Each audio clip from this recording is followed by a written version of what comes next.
Sur la Grand Place, il n'y avait encore aucun rassemblement ressemblant à un début de cortège, mais des comités autoproclamés recrutaient des volontaires pour distribuer des tracts ou participer à d'autres actions de mobilisation.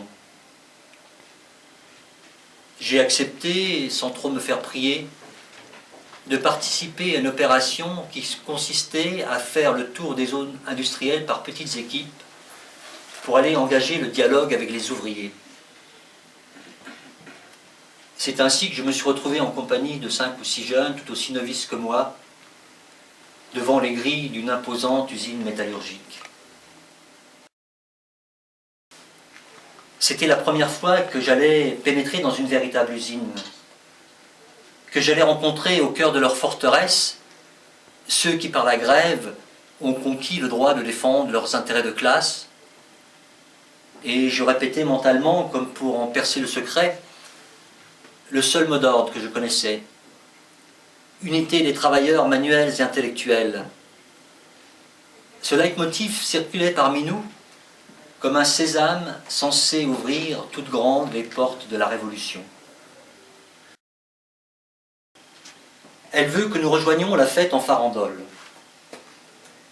Électrisée par notre rivalité incontestable, elle est venue se placer entre Peter et moi, mettant ainsi à égale distance de sa désirable personne, sur la même ligne de départ, avant de lancer elle-même la compétition qui décidera de sa conquête.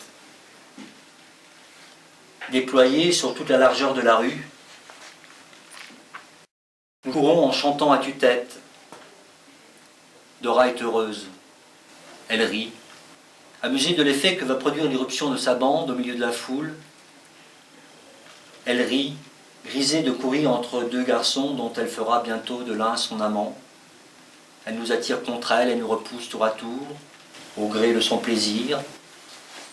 Son corps léger s'échoue contre le mien chaque fois que nos mains, solidement arrimées, nous ramènent l'un vers l'autre. Rassuré par le frémissement des doigts enroulés dans les miens, je galope insouciant, oublieux du rival qui court à nos côtés. Pour faciliter le début de mon parcours, mon père m'a conduit ce matin jusqu'à la Grande Route. Il avait de lui-même proposé de m'avancer de ces quelques kilomètres, me signifiant ainsi qu'il ne faillirait pas, en dépit de sa réprobation à ce voyage à jamais pour lui incompréhensible, à ses devoirs de père, et qu'il continuerait de m'apporter, quoi qu'il arrive, comme il l'a fait ce matin, le cœur gros, protection et soutien.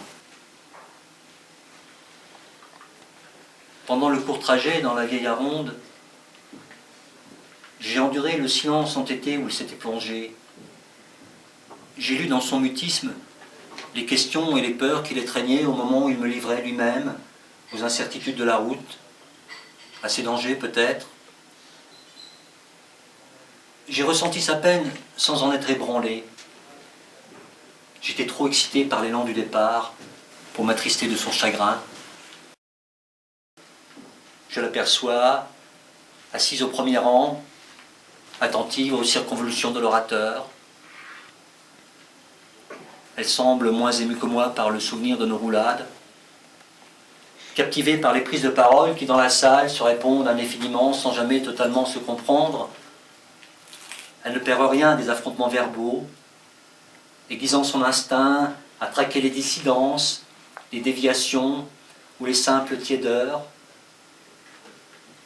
Elle va à nouveau m'impressionner par sa capacité à incorporer toutes les subtilités de notre corpus subversif, par son agilité à le digérer et à le resservir avec l'aisance et la férocité qui convient aux intraitables champions de la Révolution.